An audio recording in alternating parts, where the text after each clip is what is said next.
Hi, welcome, Mary. I'm so glad that you're here today. I'd like to just get started by welcoming you, of course, and then just having you tell us a little bit about your background, and then we're going to start right in because you and we're going to go deep diving. So, welcome. Yes, my favorite part. Thank you so much, Robin, for having me on your show to share my story, but also to reach out to so many women that are just anxious and curious as much as I am, or I was, which landed me in this role as a menopause doula. But let's go backtracking. Okay, perfect. Because my background is so diverse, and you kind of got to wonder, how did that happen? Right after high school, I joined the military, and I was in the Canadian Armed Forces for 20 years of regular service, and then a few reserve contracts here and there, giving me a total of 24 years of service. Thank you so Primarily, much for I that, by did. the way. Thank Oh, you so much for that. That's awesome. We yeah, all you know, appreciate your work. oh my goodness, I'll tell you. Flashbacks and PTSD here. Netflix has just released the 9/11 story about the Twin Towers.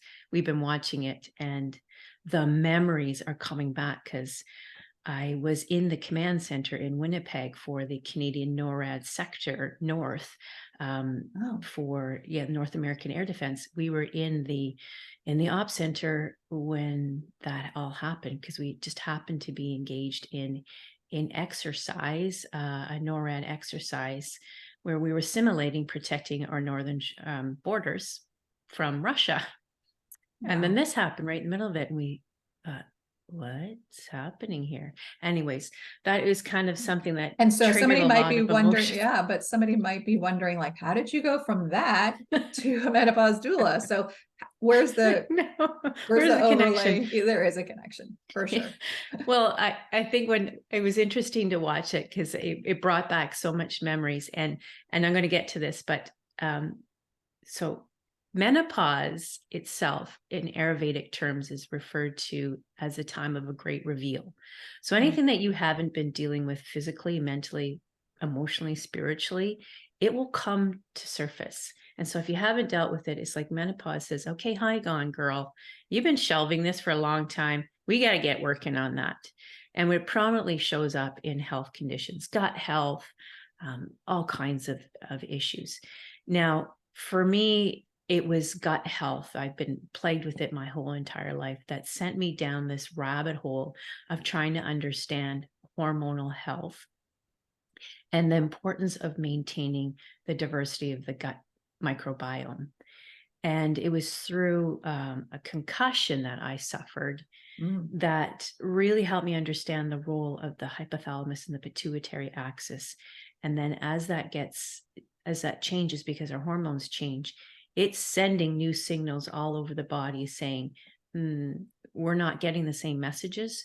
And therefore we start to feel these symptoms like the hot flashes, because the hypothalamus is getting signals that the body's almost going into a survival mode. So it says, we got to protect, so let's keep the heat in. But so for me, I always thought that it was the physical aspects that brought me down this path of self-healing, self-learning.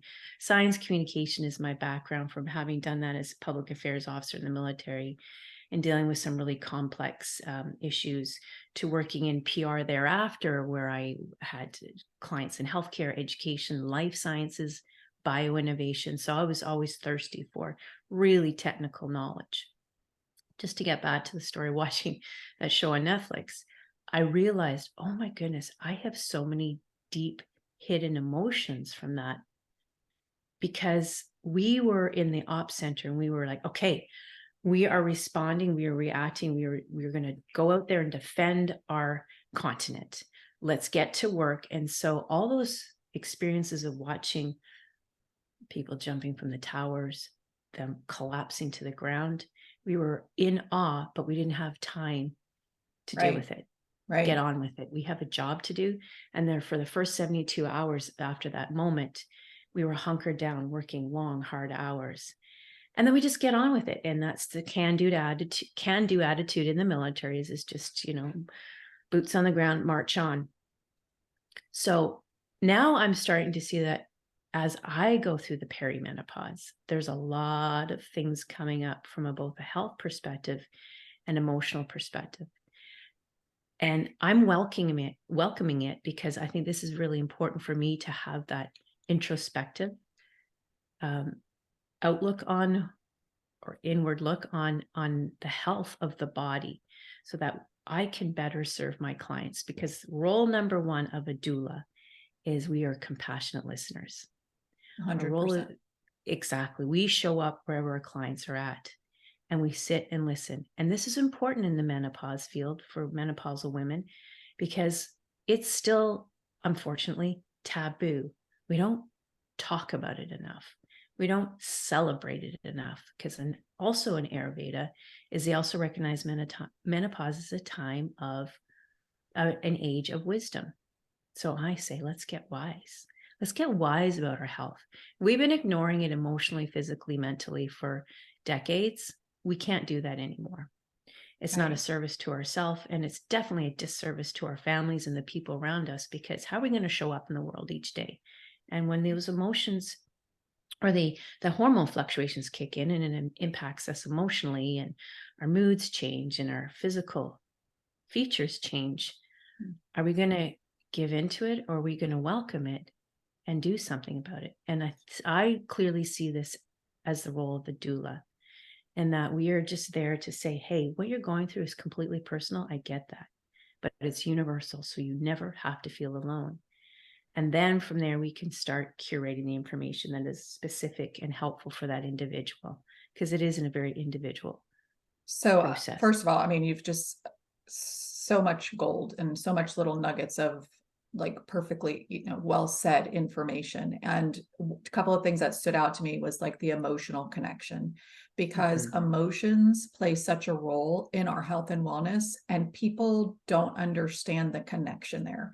And so for you, like your emotional, I call it trauma, because it's something that you see, hear, feel that gets stuck in your body is trauma, whether it's big trauma or little trauma. And your trauma of 9/11, it makes you feel a certain way, and that's your journey. And then somebody over here that might have had abuse in their life, that's something different. Or someone over here that, little trauma, when I say little trauma, it's like maybe, in their household, they didn't have a voice. They did not speak up, they were just, so there's all kinds of, when we use the word trauma, I think everybody just thinks of that giant trauma of being abused or seeing something like you saw, but it's all kinds of things. And it really comes down to, what have you had in your experience along your journey that you've suppressed, that you haven't gotten out? And I love that what you just said is like menopause being the great reveal, because between the age that most people are at when they go through, the life that they have going on, if you have children going off to college or like entering high school, if you're in that kind of age bracket, I just feel like so much is put on us as women at one time. And when we haven't been doing the work all along, it's like a big explosion. And that's the reveal, I guess. So it's true. I love that you said that. And so the age of wisdom is so true, because if we were to gather 100, women that are going through perimenopause and menopause, the abundance of wisdom that they carry, they don't even recognize. And, we don't have to do anything alone in life. And I think you're right about the conversation not being talked about enough. And I think it's not talked about enough because of what the societal norm says. And that is, bingo, you do this and this is how it goes. And it's like, no, we have to come together and realize we're not crazy. These are real feelings. They are real, like absences of things, or, your mind does play little tricks and you get brain fog, and all those things are real. And I love when you were talking about listening to their story, but then going down the individual route, because something that I was taught in my education is bioindividuality. And everybody comes on their journey with their own experience. And it takes a doula, a health coach, somebody that can come alongside of you to help walk you through and partner with you on your journey. And there's nothing wrong with that, because that just makes you, having the courage to speak out like that and assume somebody walking that journey with you shows your wisdom, I think. That's true. Yeah. So yeah. Love it. Oh, good. And I was just going to say, on a more practical level too, so many women, it's almost as if they give up on their journey, where it's their career path or their life goals. And the data is shocking, the statistics, and I can't pull numbers off the top of my head right now, but the data is just alarming. And certainly the Menopause Foundation of Canada has written a report on how many women will leave the workforce because of their menopause transition. And these women, going back to that wisdom part, like there's such a large percentage of women that are over the age of 40 that are holding corporate jobs, high level corporate jobs. You don't even have to be in a high level corporate job, but wherever you're at in your career, you have a wealth of knowledge that you've accumulated, an abundance of knowledge that you accumulated over the course of your career. And then there's a significant transition that happens in your life.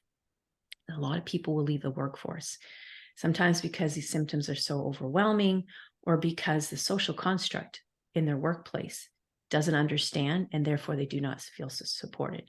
So that's another role of the doula, is to advocate for better resources, advocate for better supports, which means if I have to go into a workplace and have lectures and webinars and workshops to teach the environment within that workshop, within that organization, how to better understand this transition, that it is just a point in time that will transition out, that woman needs to be supported, because if you do not want to give her up, you do not want to have line up all of the criteria by which she says, I'm no longer supported here, and then it's, quickly walks out the door.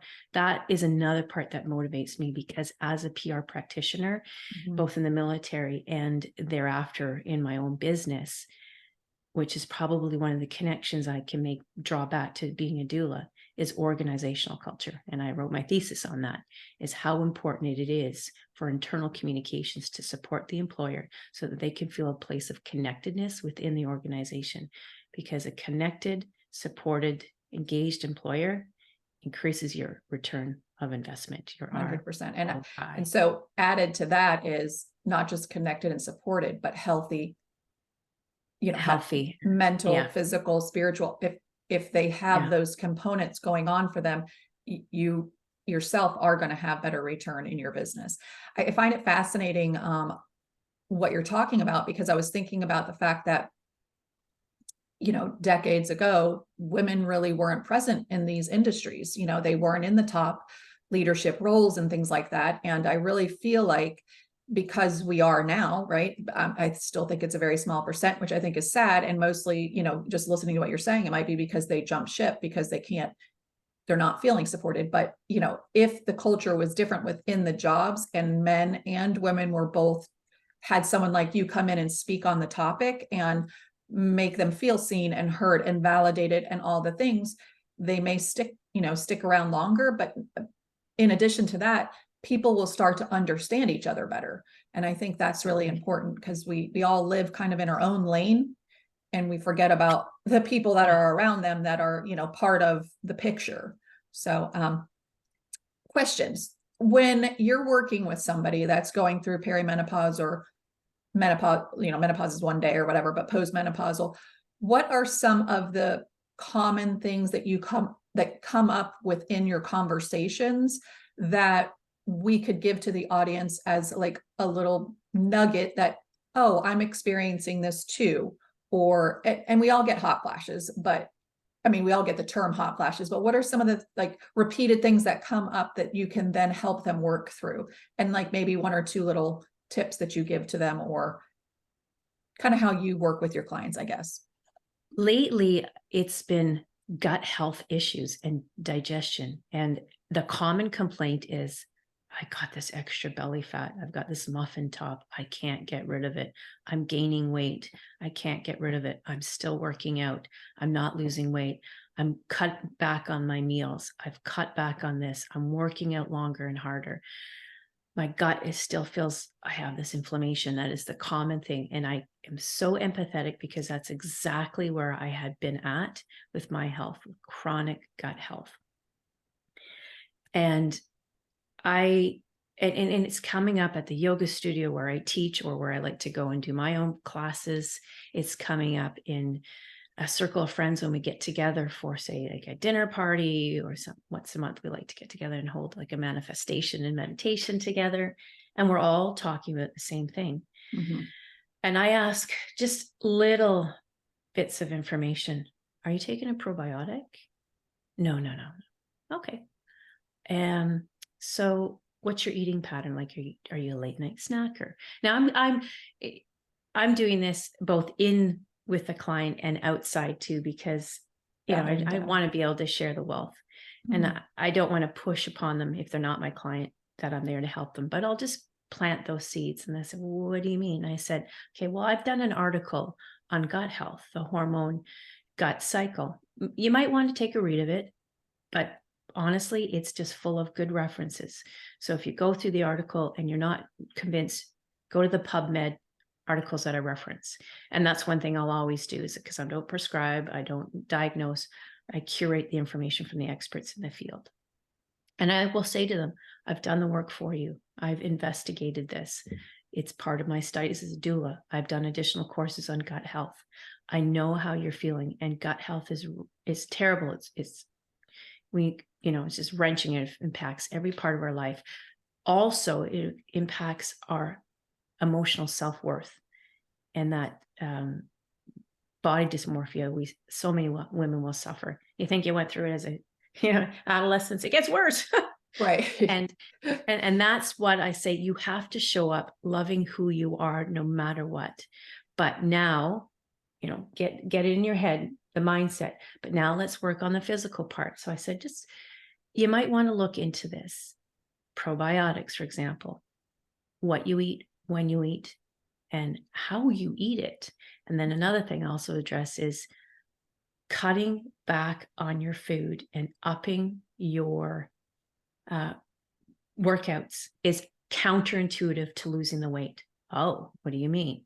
Well, for example, cortisol. Cortisol level has such a role to play in maintaining that extra weight, because it impacts the gut biome. So I tell people the number one thing you can do right now is lower your cortisol levels. What kind of medication do I need for that? No, you can do this naturally. The universe has given us all the solutions to self-healing. It's all in here. We just need to tap into it. And someone like a doula can guide you there. But things like stress management. See, my whole program is built on what I do as a doula, and one-on-one and group coaching is 4 pillars: nutrition. I don't say diet, nutrition, exercise, stress reduction, and sleep management. Those are the 4 key pillars, and they all work in tandem. So when one starts to improve, you'll start to see improvements in the other. If you can get your stress management down, your stress levels down, the cortisol level down by still and moving meditation, for example, things like yoga, which really forces us to be more introspective, the breathing, such a key role, and then just that being still, meditating, or being out in the garden picking weeds, still meditative, bring down that cortisol level. So then all of a sudden you start to see improvements in your sleep. Your emotional eating starts to change. You've got more control in it. You start recognizing, oh, I'm emotionally eating, and this is why I'm packing on the extra weight, for example. So this is one area. I find the gut and the brain, and it's so true, that gut-brain axis is so important.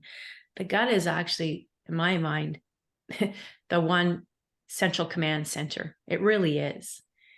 And the heart too, like it's in here and rises up to the brain. The brain is getting its cues from how the gut health is doing, and also how our heart health is doing. Things like that self-love. And that comes from the introspective work, the mindset work, and the meditative work. First of all, can I get a heck yeah for all of that? Because it is what I talk about all the time, every day, when people ask me, what do you do? What do this? It's like, it is not that difficult. The steps are not that difficult, but they're foreign to most people. And I love, I'm very fascinated with the gut. I think, everything that you've said is just so spot on. The correlation between the hormones in your brain and the gut, your gut microbiome. When one is out of whack, the other's out of whack. And so you've got to start somewhere to address it, to then, and those are like, when I talk about the 1% shifts, it's doing the very tiny microscopic things on a daily basis that form the change, because we do not live in a diet. We do live in a diet culture. And as we all can see, it doesn't work for long term.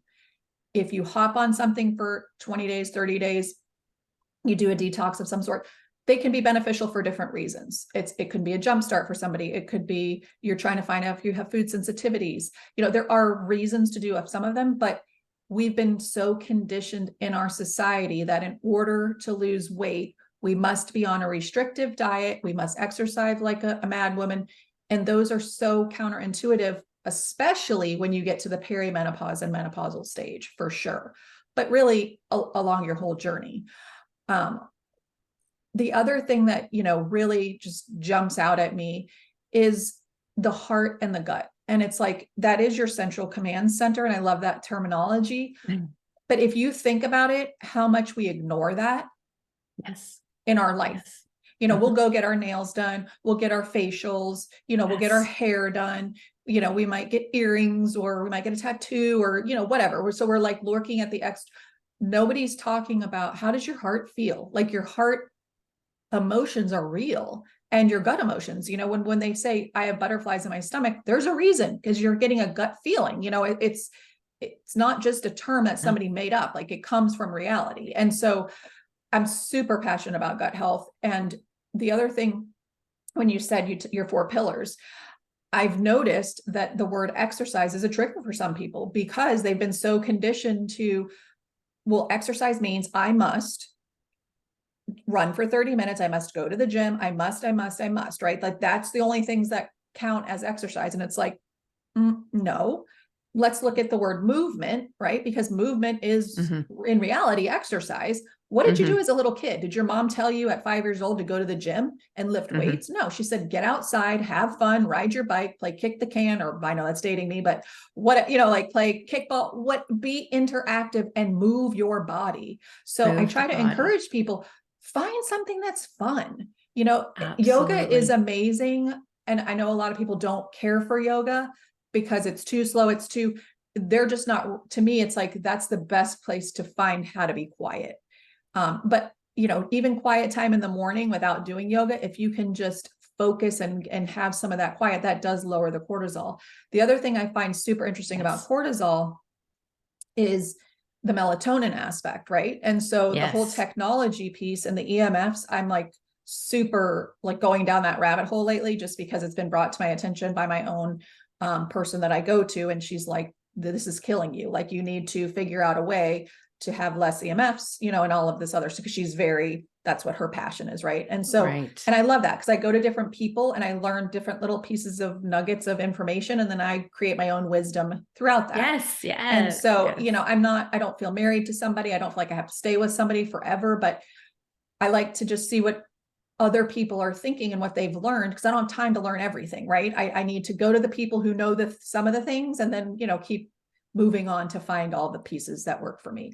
But, the cortisol thing, I think when we wake up in the morning and we're not getting direct sunlight and we're scrolling on our phone right away, and we're not getting that wake up time, and that light in your eyes is really important to set like your melatonin for the night. And people don't understand that because they've never been taught that. And it used to not really be an issue. Really, if you think about it, it wasn't really until cell phones, well, the newer cell phones now, where you can check your emails and you can do all the things. It wasn't back in the olden days, it was just a phone, but not anymore. Now it's like a mini laptop, so who uses a phone to make a phone call now, right? Right. Exactly. So true. So I like to tell people, like, if your cortisol is not having the appropriate slide, like rise and slide is what I call it. You got to figure that out. And so sometimes, you can experiment and try things. And then if you can afford it, get the testing, just because it really will show. I think gut microbiome testing and neurotransmitter testing and cortisol testing, those are, to me, in my life journey with my children and myself, and now my husband, they show such an amazing picture of your health, and they tell such a story. And it gives you like a starting point without feeling like I've got to do all the things at one time. And that's just the thing that a doula can do, is we'll go out and find out what are all of the other resources available outside the doctor's office that are going to set somebody up for success. And we gather all that and say, okay, for example, the cortisol testing, which you can't normally find, walk into your doctor, say, hey, let's do some cortisol testing today. Right. Because that's not their specialty. I mean, the statistics, again, are quite alarming how many GPs do not have the background in women's health. I think it's 9% said they remotely feel confident. And then OBGYNs, it's 20% of a field of study that should be more engaged in women's health would feel remotely confident because they got a lesson in their medical training. Oh my goodness. But anyway, so that's just the thing, is that we know by the other fields of medicine, a nutritionist, there's also a naturopath, there's acupuncture, there's a wealth of other modalities that are out there. And the specialties like you had listed off are just some of the things that tell us a bigger story.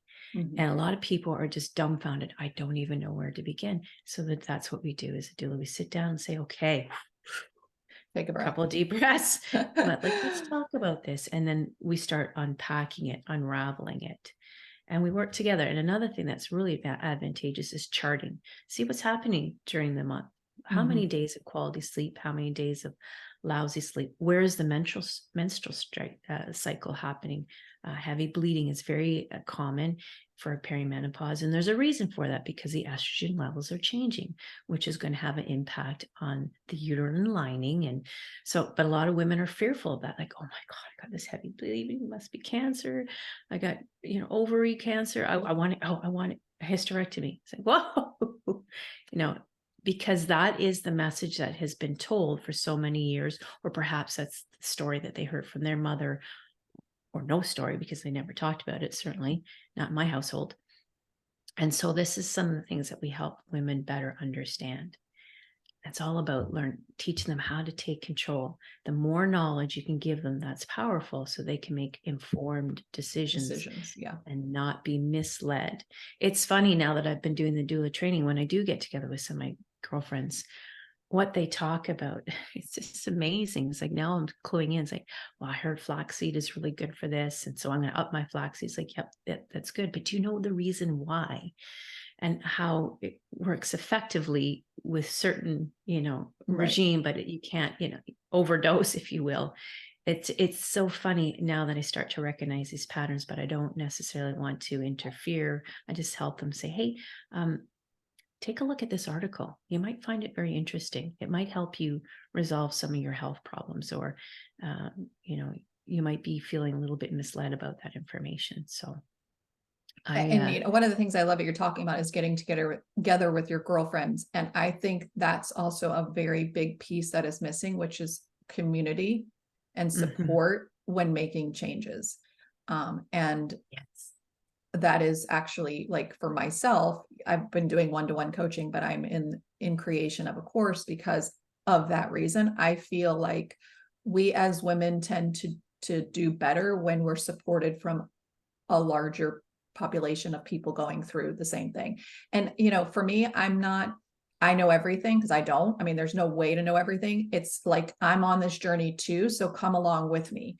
I've been on the journey of gut healing, and I've been on the journey of, and so when we as the people who are kind of standing up with the information are going on that journey, we're just inviting people really to come on the journey so that together you can figure out. And I think it's so interesting because, when you're talking about hormone levels, there are, different things that you can do in the nutrition side of things to help balance out, especially if you're estrogen dominant. That's one thing that I've been diving really hard into, because it's something my daughter has, and I didn't understand what that was, and in menopause, I think I probably have close to not a lot of estrogen left. But for me, that's been a real impact in the way I feel. And so I'm working through trying to figure out, those things for me where I'm at now on my journey. But I just keep going back to the community feel, and when you're getting together with your friends. And I think we have to remember, again, there are some people that are probably more like you and I that will do the deep dive, that want to do the deep dive, they want to understand. But then there are some people that are so busy with life and all the other aspects of life. They just don't have really the opportunity or the time or the desire to do that. And so therefore they are looking to someone like you to help them along, because you've lived it, you've done it, you worked with these people, so I think sometimes, we have to, like you say, meet the person where they're at Yeah, and go on their absolutely. journey with them. And I love the idea of pointing people, because that's what I feel like I say I'm a pointer a lot of times, but I like pointing people to the articles because I love PubMed. I think that they have a lot of good, valid information, because I think there is a lot of misinformation out there. But I think a lot of it's also experimenting, because what works for one, even if it's the person who wrote the article, what works for that person or what they found might not work for this person, because this person has all these other underlying conditions. Yes. So they're not ready yet for that to be their piece. They've got all this other, right. like little work to do on the side. So Yeah. I find it just interesting. I've never heard of a menopause doula. So I think that's one of the reasons I wanted to have you on, because I feel like I'm probably not the only one that hasn't heard of that. Right. And so I think it's worth definitely, if you're somebody in this phase of life and you're struggling and you're looking for somebody, I think, a doula would be a good avenue to go, because they are there to support you. They're there to walk the walk with you. And it's a rickety walk, but I think it's the best walk, because you end up really True. learning who you are. Absolutely true. And the clients that I work with are very highly intelligent, motivated women. So we do it as it's a team effort. We work Absolutely. together as a team. And I find that is far more rewarding, because they feel like they have ownership over their health decisions. They've been able to map it out, and we work on it together. And I learn too, because again, it's very individual. Every case is going to be absolutely different. I mean, nutrition, it's a natural remedy for a lot of our ailments. Disease begins in the gut. So if you're not feeding the gut biome properly with natural foods, healthy, wholesome foods, then, you're going to set yourself up for failure. But also, it's natural and individualized. And that's it goes back to the introspective time. Take the time to recognize. And I say food journaling is critical. Absolutely. 100%. Start to recognize a pattern. So as you're charting your flow month to month and your symptoms month to month, chart your intake of foods too, including the supplements, because some supplements can actually be counterintuitive. Oh, yes. Oh, that's such a topic on its own, for sure. Yes. And one of the things you were just saying with the whole food that just popped in my head was probiotics. And sometimes probiotics are good for individuals, and then sometimes they're not. There's probiotics. There's a variety of probiotics out there, depending on what your condition is. But what I find super fascinating is when you say, well, what foods do you eat that naturally have pre and probiotics? And Absolutely. a lot of times they don't even know, because they've never been taught, like, oh, this is a prebiotic food, or, oh, if I have 1 scoop of sauerkraut a day or kimchi or something like that, that's an added value. Right. And so it's just interesting. And I think those are the little things that I think when people learn, it starts to shift their mind. Because I always say food first, then supplements when needed. But again, all supplements are not created equal. So you've got to really know your source, right? And know what's in your supplements, and make sure that they're real supplements and they're not filled with fillers and garbage, just like food. It's the same story. That's so true. Yeah, so true. I was actually having this conversation with my husband the other day, and he said the hardest part, now that he's really taken notice of his own cardiovascular health, he's just at that age, very active his whole life, also in the military as a search and rescue technician, very similar to American PJs or Navy SEALs, I guess you could say. So very super type A active his whole life. But now he's been like, oh, I have to take notice of my cardiovascular health. And so he's been really upping his nutrition, improving his nutrition. But he said, the hardest thing for me, Mary, it's the cost. I said, I absolutely agree with it. However, when we start eating the right things, we eat less, we get what we need, and our body isn't just craving the junk that we end up spending so much money on, and just tweaking it is enough. learning how to tweak it, we can realize that we can do this quite effectively, cost effectively. But that's a That's a journey large unto itself. conversation. Yeah, that's a That is a large very large Yeah, it's a large conversation. conversation that I don't think there's anybody that I've ever worked with that that's not a topic of conversation, and I love it. I think it's a great conversation because I think that's also mindset shifts, because you're not going to be you're right. When you when you set up your plate differently, you're going to be satiated longer. You're not going to have a lot of those craving symptoms and also, instead of buying, 2 bags of, ultra processed chips, you might buy 1 bag of, healthier, made with a good oil chip, but you're going to eat less of them. So you're just, it's a balancing. And then also, if you just get rid of the chips altogether, you go to the produce section, what could you buy for? I mean, chips nowadays, I don't know, it's probably $10 for 2 bags. I mean, haven't looked but I'm just guessing according to like how much everything is. You can go and you can get several things for $10 that you could make into a meal out of the produce section. So also, when people talk about like the money issue, join a CSA, go to your local farmers market. There are ways, you just have to get resourceful. And when you start omitting out ultra processed foods, you will see that you're going to have more money. It's just rethinking what you're doing. Sign up for my Trust Your Gut course, where I actually show people how much proteins and carbs and fiber you need in a day, and why, and how to consume it.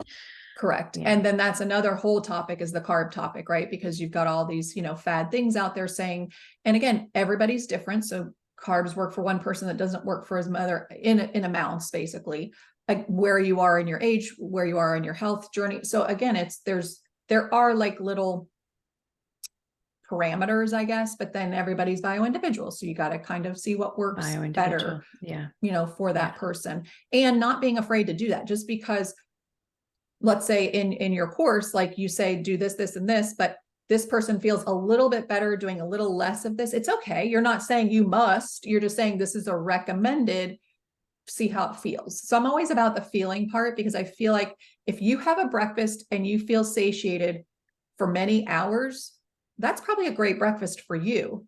But if I ate that breakfast, that might not work for me, right? So I always say, get curious. And that's why I think your food log is, again, I think it's a terrific concept, and it's a must do, because you really see the connection between what you're eating, how you're feeling.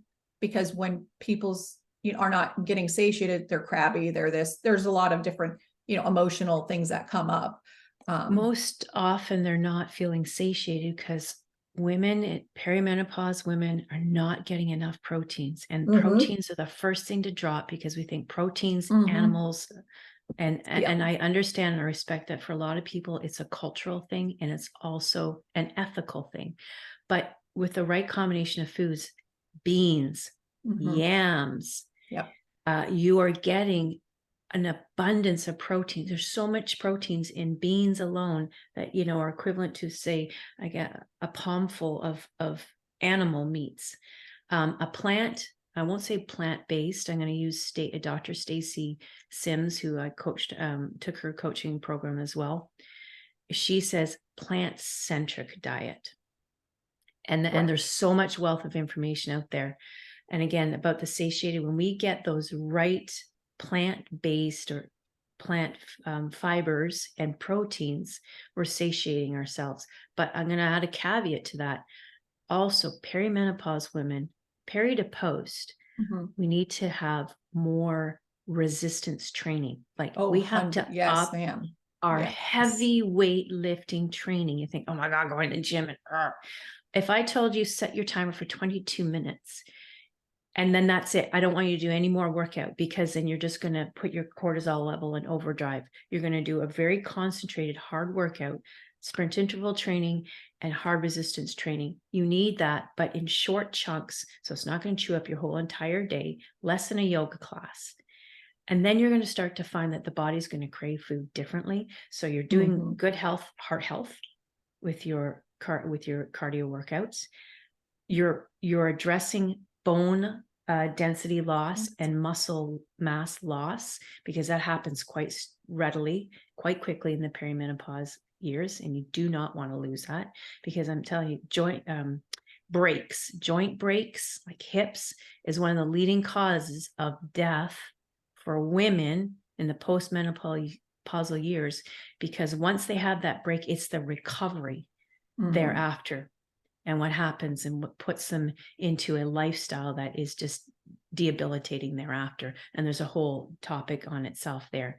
But I will say that as our nutrition changes, it will change even more when we make those smart changes with our movement or exercise movement.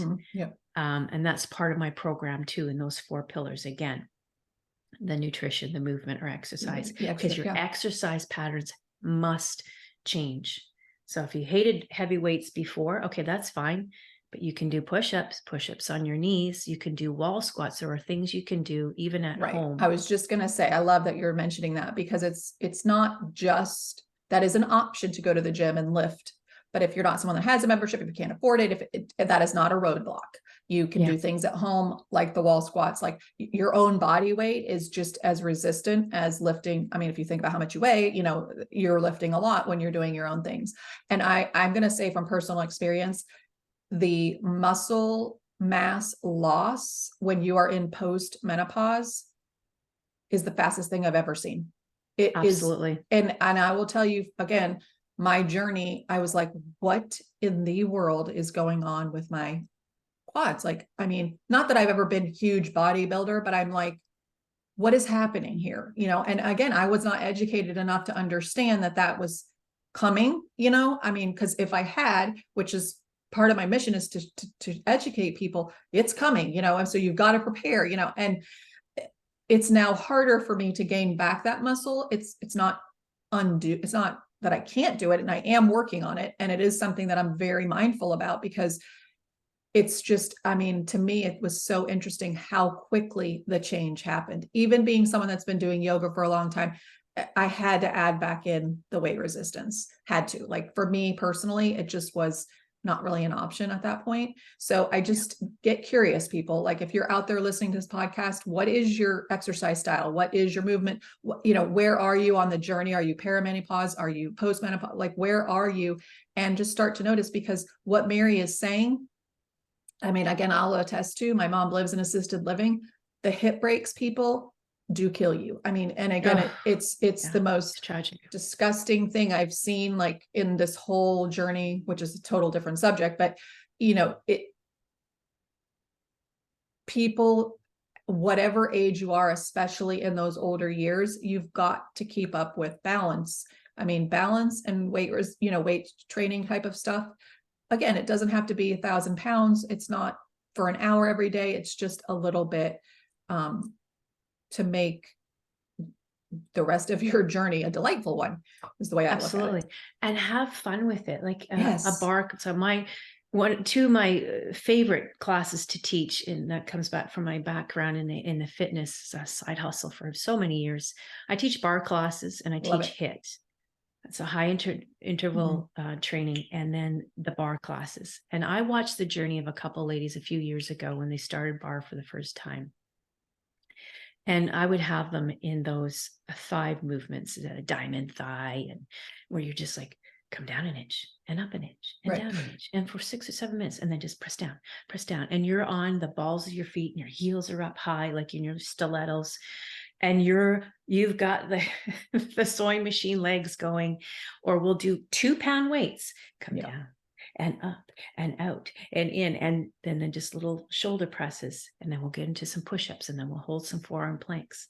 The journey that these two ladies, and I love them dearly. They said, I can't believe, like, you told me I would see results in a couple of weeks. Well, I feel stronger. So the first thing that they notice is that they can stay in the position longer.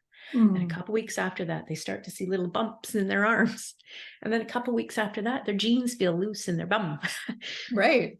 Or tighter, because we get that bazillion butt going. That's right. You're getting the bigger. But they start to see those small incremental small changes. They've had fun doing it. And then when they start to notice those changes, they're motivated. So they want to go a little bit deeper. And I said, okay, girls, you've been coming for a couple of months now. Now we're going a little bit. We're going to get you a little deeper into this. Go a little lower. But joining a class, and it goes back to something you said earlier on, the sense of community and that sense of a group. So it doesn't have to be a Facebook group. We're all in here together. It can be going to a group classes and having fun and laughing. Laughter, such a medicinal, remedy right there, Yes, right? yes, So absolutely. let your journey be fun. But I will caution, though, is that if you're starting off for the first time, somebody's been relatively a sedate lifestyle and inactive, consult with your doctor first. Absolutely. You don't want to go in there full throttle and then just have a jammer on the treadmill, right? That's 100%. not what we're here for. No. Yeah. And again, that's where we talk about like starting little, starting small. No one's telling you to go from the couch to, running a marathon. It's sprint, it's like little tiny things. It's funny you say bar because over the summer I started bar with my daughter and another girl who's kind of like my daughter. And I love it. I mean, it's fun. I definitely feel the workout. But what I find the most fascinating are the older women that are in there that are killing it. And I'm and then you have some of the younger kids or new people going, I guess I should say, unconditioned people. The shake is real. And they shake too, but people are like, oh, bar, that's so easy. It's like, it's not as easy as you think. It can be if you don't really work at it, if you just go in and do it, not full out but you get the workout you put in, I think, in that class. Exactly. Yeah. And you get what the you give balance that you get is amazing. The coordination. We just went last night, and afterwards the three of us were laughing because we're like, sometimes it's so confusing because it's like so much coordination and happening, like you do this and this. And so they're a lot younger than me, but I'm like, okay, that's good. At least I'm not the only one that feels, but I think just having that coordination, the stability, and then the muscle gain, and it's fun. It's not like, you're not going into something where you're going to come out feeling dead. You're going in for that time. And I always come out feeling like refreshed and energized. Yeah. One of the things I really love about doing bar class, and when you're a teacher and then you go to do your own class, it's kind of hard because we give hands-on alignment. I'm going to give a shout out to Bar Method because that's my training is from Bar Method. Okay. And it hands-on alignment. So, and we ask the client, the student, can I put my hands on your hips just to align you? So, when you're in some of those fold over positions, and some of the listeners right now are probably thinking, what the heck is fold over? Go to a bar class and you'll find out. And so you don't know where your leg is in space when you're looking forward at the bar and you've got your legs stretched behind you. Right. So I like to come around, and especially for the ones that are really strong, been doing bar for a while. And I said, great posture, beautiful alignment. I'm going to tweak it. And I'll lower one hip of the working side leg and I'll lower the shoulder. So square up the shoulder, and they all go, oh my God, I feel that. But they feel so great about themselves because that small little tweak, first of all, there's an emotional connection, the hands-on. Somebody cares and they want me to go work harder. And then they feel it. And so then there's a mental connection. Now I know where my body should be in space and time when I'm doing this workout. So then they start to go deeper. There's that introspective connection. All I had to do is touch their hip. And all of a sudden there's this whole connection with mind and body. And then I know they're getting more out of that workout than just the physical aspect. They're getting that emotional and mental aspect of it and that feeling of connectedness. And that aside, the music is awesome. I mean, just like, that's right. Who doesn't want to move to the music that you play in a bar class, right? That's right. That's very true. So, I think anybody listening, first of all, Mary, you're incredible. You're a wealth of wisdom. You have so many gifts to give to the world. And I'm so glad that you came on today. I'm so glad that we got this conversation going. And for people who are new to any of this conversation, I know for sure that they're walking away with something that they can apply to their daily life. Now, if you want to find Mary, and you want to learn more about what Mary has to offer, all of that information is going to be dropped in the show notes. But before we end, I like to ask all my guests for one or two, what I call non-negotiables. I'm all about the 1% shifts and the non-negotiables. And so in your non-negotiables, what do you do, Mary, on a daily basis that you're not willing to negotiate with so that you feel your best? I start my day off with morning meditation. And I have, sometimes I forget it, but I'm committed. I have a gratitude journal where I write down 3 things that I'm grateful for. Mhm. 3 things that I want to achieve in the day. And then I wrap it up at the end of the day of highlights of the day and what's my one lesson I learned in my affirmation. But that morning meditation is so critical. I really feel like this is a spiritual side of me coming out. I'm sitting down and I'm having a moment with my spirit guides, with the universe, and they're downloading all of the information I need for my day. I haphazardly today chose a new meditation. I went back to the Deepak Chopra from the Chopra Center, the Mhm. 21 Days of Abundance. I said, wow, it's been a while. So I clue into those little instincts that tell me. It shows up on Spotify. I went, ooh, I could listen to that one this morning. And that's what I did. And I just felt back at peace of mind. I can feel myself preparing for the day. So that morning meditation for me, even if it for somebody else it's just a journal, it's very cathartic, is non-negotiable. Second, I start my day off on an empty belly with a probiotic. Third, I take my greens. Shout out for AG1. I have to have my greens. And then coffee is non-negotiable. There you go. As long as you set yourself up with other good things, you got to have your little things that you love too. And so that's what I call the 80-20 rule, right? So it's The 80-20 rule is so that's critical. right. Yes. That's Yeah. right. Great question. Wow. Thank you. I love it. And I love to hear what other people have as their non-negotiables. Number one, because I find them fascinating. But number two, because if you're someone who's never really thought about what a non-negotiable is for you, they can take away little things from different people and try them out, see how they feel. Do they resonate? I do quiet time every morning because to me, having that time for me with God, but having that time Mhm. sets me up in a space much different than when I jump out of bed and I'm hectic. Yes. And I don't have that little bit of time. And again, it doesn't have to be an hour, it could be 5 minutes. If you only have 5 minutes, it could be 10 minutes. And again, I think it's just knowing what works best for you. So thank you so much for sharing those non-negotiables because I love them. And I think that somebody else might like them too. Might benefit from Yeah, them. might benefit. Yeah. So it was amazing talking to you. Again, everybody, all of Mary's information will be in the show notes. And until next time, guys, I hope you have a wonderful day. We'll talk to y'all soon.